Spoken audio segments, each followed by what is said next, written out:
శుక్లాం బ్రహ్మ విచారసార పరమాద్యాం జగద్వ్యాపినీం వీణా పుస్తకధారిణీం అభయదాం జాడ్యాంధకారాపహాం హస్తే స్ఫాటికమాలికాం విదదతీం పద్మాసనే సంస్థితాం వందే తాం పరమేశ్వరీం భగవతీం బుద్ధిప్రదాం శారదాం. శ్రీ మహాగణాధిపతయే నమః. శ్రీ మహాసరస్వత్యై నమః. శ్రీ గురుభ్యో నమః. నవగ్రహాల లోపల ముఖ్యమైనటువంటి గ్రహము గురుగ్రహము. గురువు అనుకూలంగా ఉన్నప్పుడు జన్మ జాతక చక్రంలోనే కానివ్వండి, గోచార రీత్యా కానివ్వండి, గురు మంచి స్థానాలలో సంచరిస్తున్నప్పుడు అద్భుతమైనటువంటి ఫలితాలు ఆ జాతకుడికి సంతరించుకునేటువంటి అవకాశాలు ఉంటాయి. కనుక గురువు యొక్క ప్రభావము చాలా ఉంటుంది. ఆ గురువు ముఖ్యంగా సంపూర్ణ శుభగ్రహము, అంటే స్వయంగా శుభగ్రహమైనటువంటి ఆ గురువు యొక్క దృష్టి కానివ్వండి, కారకత్వం కానివ్వండి, గోచార రీత్యా ఉంటున్నటువంటి స్థానము రీత్యా కానివ్వండి, మనకు ఫలితాలు అనేటువంటివి ఆ జాతకుడికి చాలా ఎఫెక్టివ్గా ఉండేటువంటి అవకాశాలు ఉంటాయి. కనుక గురువు ఏ స్థానాలలో సంచరిస్తున్నాడు, ఇప్పుడు గురువు యొక్క ఎఫెక్ట్ ఎలా ఉంది ద్వాదశ రాశుల వారికి అనే విషయాన్ని మనము తెలుసుకునే ముందు, గురువు ఉత్తమమైనటువంటి ఫలితాలను సాధారణంగా 2, 5, 7, 9, 11 స్థానాలలో గోచార రీత్యా సంచరిస్తున్నప్పుడు శుభ ఫలితాలను ఇస్తాడు. 3, 4, 10 స్థానాలలో సంచరిస్తున్నప్పుడు మధ్యమమైనటువంటి ఫలితాలను ఇస్తాడు. 6, 8, 12 స్థానాలలో సంచరిస్తున్నప్పుడు దుష్ప్రభావాన్ని చూయిస్తాడు. జన్మస్థానంలో సంచరిస్తున్నప్పుడు కూడాను కొన్ని విషయాలను మనం దృష్టిలో పెట్టుకొని మధ్యస్థమైనటువంటి ఫలితాలు ఇచ్చే అవకాశాలు ఉంటాయి. అంతేకాకుండా గురువు యొక్క ఫలితాన్ని మనము క్రోడీకరించి చూడాలి. ఎలానంటే, గురువు సంపూర్ణ శుభగ్రహం, గురువు యొక్క కారకత్వాలు, అంటే గురువు సాధారణంగా మనకు ఏ ఏ విషయాలపై ప్రభావాన్ని చూపిస్తాడు అనే విషయాన్ని మనం చూసినట్టయితే, ధనము, జ్ఞానము, విద్య, సంతానము, ధర్మకార్యాలు, అదృష్టము, చదువు, తర్వాత స్త్రీలకు వివాహము, సంతానము, ఇలాంటి ఎన్నెన్నో విషయాలపై గురువు యొక్క ప్రభావం ఉంటుంది. ఇవన్నీ కూడాను గురువు యొక్క కారకత్వాలు. అంతేకాకుండా కారకత్వంతో పాటుగా గురువు సంచరిస్తున్నటువంటి స్థానం కూడాను ప్రబలంగా మనం లెక్కలోకి తీసుకోవాల్సి వస్తుంది ఫలితాలు చెప్పే సమక్షం లోపల. ఆ స్థాన బలం కూడాను ఉండాలి. అంటే కారకత్వము, స్థాన బలము కలిసినట్టయితే శుభప్రదమైనటువంటి ఫలితాలను ఆ గురువు ఇస్తాడు. అయితే విరుద్ధ స్థానాలలో సంచరిస్తున్నప్పుడు, అంటే అశుభ స్థానాలలో సంచరిస్తున్నప్పుడు గురువు నైసర్గికంగా స్వభావరీత్యా శుభగ్రహం గనుక మిశ్రమ ఫలితాలను ఇచ్చేటువంటి అవకాశాలు ఉంటాయి. కాబట్టి గురువు సాధారణంగా ఏ స్థానంలో ఉన్నప్పటికీ ఎంతో కొంత మనకు మేలు చేసేటువంటి అవకాశాలే ఉంటాయి అనేటువంటిది మనకు శాస్త్ర వచనం గనుక గురువు యొక్క ప్రాధాన్యత చాలా ఉంది. అయితే ప్రస్తుతము గురువు మిథున రాశిలో సంచరిస్తున్నాడు. మిథున రాశి అంటే బుధుని క్షేత్రంలో సంచరిస్తున్నాడు. బుధుడు గురుగ్రహానికి సముడు, అంటే గురువు బుధుడికి శత్రువు, బుధుడు గురువుకు సముడు అన్నమాట. అంటే సమశత్రుత్వము కలిగినటువంటి రాశి లోపల గురుగ్రహము సంచారము చేస్తున్నాడు. పునర్వసు నక్షత్రంలో 1వ తారీఖు, అంటే 1 జూన్ 2026 వరకు సంచరిస్తున్నాడు. దీన్ని దృష్టిలో పెట్టుకున్నట్టయితే మనకు 12 రాసుల వారికి ఎలాంటి ఫలితాలు ఉంటాయి అనేటువంటి విషయాన్ని మనం తెలుసుకుందాం. తులారాశి వారికి గురు గోచారం ఎలా ఉందో తెలుసుకుందాం. అంటే మిథున రాశిలో గురు సంచరిస్తున్నాడు. 1 జూన్ 2026 వరకు మిథున రాశిలో గురువు ఉంటున్నాడు. ఈ సమయం లోపల గురువు యొక్క ప్రభావము తులారాశి జాతకులకు ఎలా ఉందో తెలుసుకుందాం. అంటే ఈ మిథున రాశిలో సంచరించడము తులారాశి జాతకులకు భాగ్యస్థానం అవుతుంది. అంటే 9వ స్థానంలో సంచరిస్తున్నాడు. 9వ స్థానం చాలా అనుకూలమైనటువంటి స్థానం, అదృష్టాన్ని ఇచ్చేటువంటి స్థానం. తల్లిదండ్రుల యొక్క సహాయ సహకారాలు బాగా అందుతాయి. మీరు ఒక ధర్మ మార్గం లోపల ప్రయాణం చేసేటువంటి అవకాశాలు ఉంటాయి. ధార్మిక కార్యక్రమాలపై మనసు నిలుపుతారు. భక్తి ప్రపత్తులతో ఉంటారు. ప్రారంభించినటువంటి పనులను సకాలంలో పూర్తి చేసేటువంటి అవకాశము ఉంది.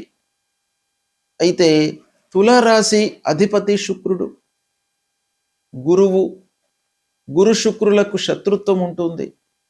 అయినప్పటికీ ఈ 2 గ్రహాలు కూడాను సహజంగా శుభగ్రహాలు. కాబట్టి ఒక సంపూర్ణ శుభగ్రహమైనటువంటి గురువు 9వ స్థానంలో సంచరించడము చాలా మీకు కలిసి వస్తుంది. జ్ఞానాభివృద్ధికి మీకు తోడ్పడుతుంది. చదువుకునేటువంటి విద్యార్థులకు బాగా కలిసి వస్తుంది. అకాడమిక్ సైడ్ లోపల మంచి స్థితి లోపల మీరు ఉండేటువంటి అవకాశాలు ఉంటాయి. పెద్దల యొక్క అనుకూలత, వాళ్ళ యొక్క సహాయ సహకారాలు మీకు బాగా అందుతాయి. ఇక ఓవరాల్గా చూసినట్టయితే యాత్రలు, విహారయాత్రలు, దైవ దర్శనాలు చేసుకునేటువంటి అవకాశాలు ఈ సమయంలో బాగా ఉన్నాయి. కాకపోతే మిథున రాశిలో ఉన్నటువంటి గురువు తులారాశిని చూస్తున్నాడు. అంటే జన్మస్థానాన్ని చూస్తున్నాడు, 1వ స్థానాన్ని చూస్తున్నాడు. తద్వారా ఏమవుతుంది, ఏవైనా అనారోగ్య సమస్యలు తలెత్తినట్టయితే ఇమ్మీడియట్గా మీకు పరిష్కారం లభిస్తుంది. అంటే ఆరోగ్య సమస్యలు సద్దుమణుగుతాయి, మెరుగుదల కనబడుతుంది, ఆరోగ్యం నయమవుతుంది ఓవరాల్గా. ఇక మీ సహజ లక్షణాల మూలకంగా మంచి జరిగేటువంటి అవకాశాలు ఉన్నాయి. వ్యక్తిత్వం అంటే మీ లోపల ఉన్నటువంటి మంచితనం మూలకంగా మీకు సమాజంలో గుర్తింపు లభించేటువంటి అవకాశం బాగా ఉంది. మీ లోపల ఆత్మవిశ్వాసం పెరుగుతుంది. ధైర్య సాహసాలతో పనులు చేస్తారు. దానికి బుద్ధి విచక్షణను కూడాను జోడిస్తారు. ఇక అన్నదమ్ములు, బంధువులు, ఆత్మీయులతో కొంత మీకు సహాయ సహకారాలు అందుతాయి. వాళ్ళ మూలకంగా మీకు మంచి జరిగే అవకాశాలు ఉన్నాయి. కమ్యూనికేషన్ స్కిల్ మీకు డెవలప్ అవుతుంది. మీ మాట తీరు లోపల ఒక మృదుత్వము రావడం మూలకంగా ఎదుటి వాళ్లను ఆకట్టుకునేటువంటి అవకాశాలు బాగా ఉన్నాయి. అంటే వాక్చాతుర్యం బాగా పెరుగుతుంది. తద్వారా మీకు పనులు చేకూరేటువంటి అవకాశాలు ఉన్నాయి.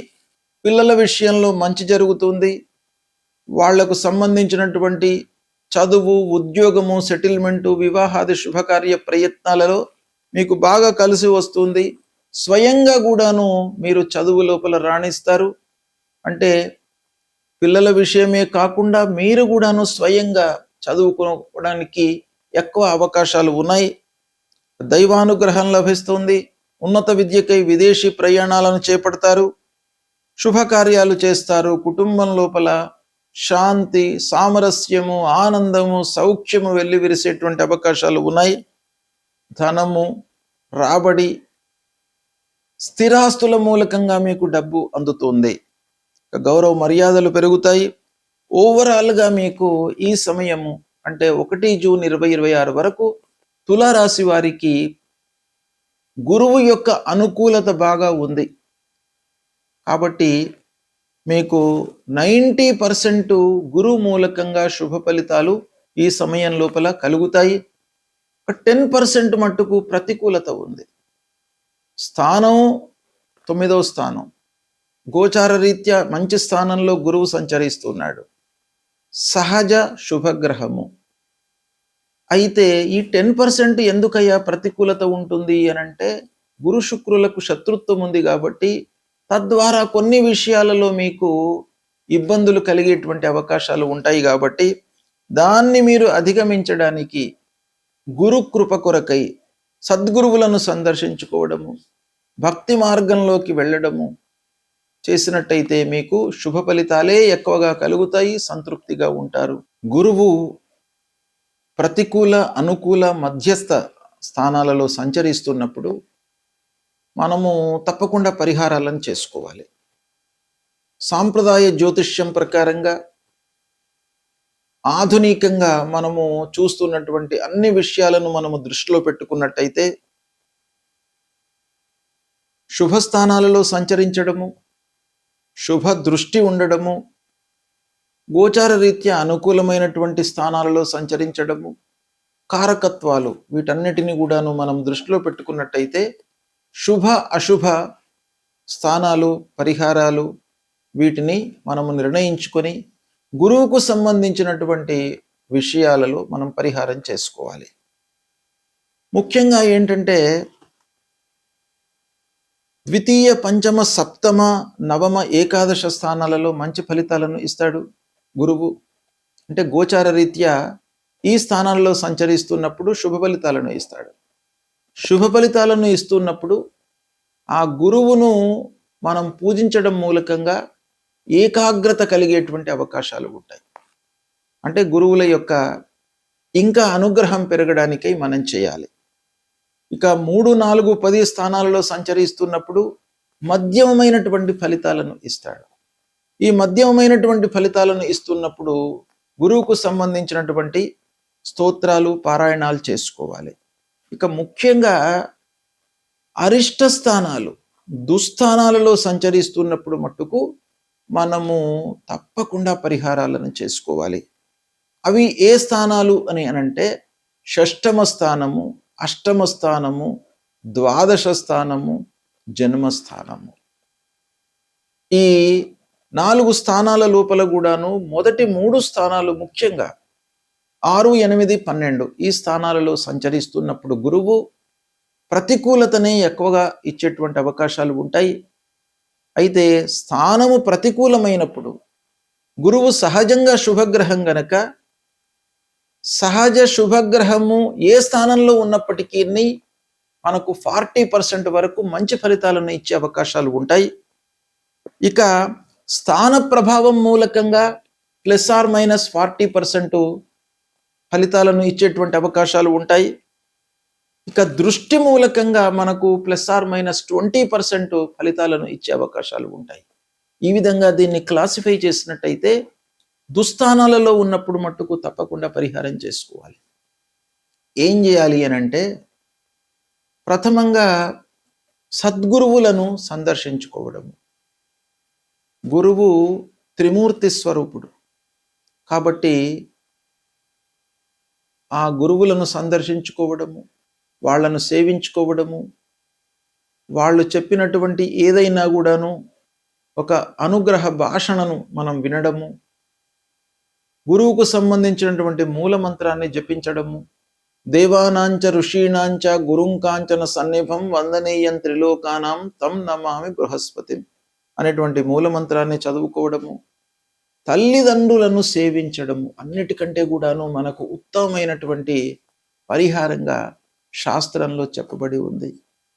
తల్లిదండ్రులు ప్రథమ గురువులు, తల్లిదండ్రులు ప్రథమ దేవుళ్ళు, అన్ని విద్యా బుద్ధులు అన్నీ కూడాను మనకు ఇచ్చి మన జీవితాన్ని నిలబెట్టినటువంటి వాళ్ళు తల్లిదండ్రులు. కాబట్టి తల్లిదండ్రులకు మీరు సపర్యలు చేయడము, వాళ్ళ గురించి తెలుసుకోవడము చేసినట్టయితే తప్పకుండా మీకు ఆ గురువు యొక్క అనుగ్రహం లభిస్తుంది. కనుక ప్రతి వాళ్ళు కూడాను 6వ స్థానము, 8వ స్థానము, ద్వాదశ స్థానము అంటే 6, 8, 12, 1 ఈ స్థానాలలో సంచరిస్తున్నప్పుడు మీరు తల్లిదండ్రులను సేవించండి. వాళ్ళ యొక్క అనుగ్రహం మీకు లభిస్తుంది. తద్వారా మీకు గురువు మూలకంగా కలిగేటువంటి ప్రతికూల ఫలితాలు మీకు శాంతి చేయబడతాయి, తగ్గుతాయి, తక్కువ మోతాదులో మీకు అనుభవంలోకి వస్తాయి. వాళ్ళ యొక్క అనుగ్రహం లభిస్తుంది. ఇది మీరు పాటించండి, శుభ ఫలితాలను పొందుతారు. శుభం.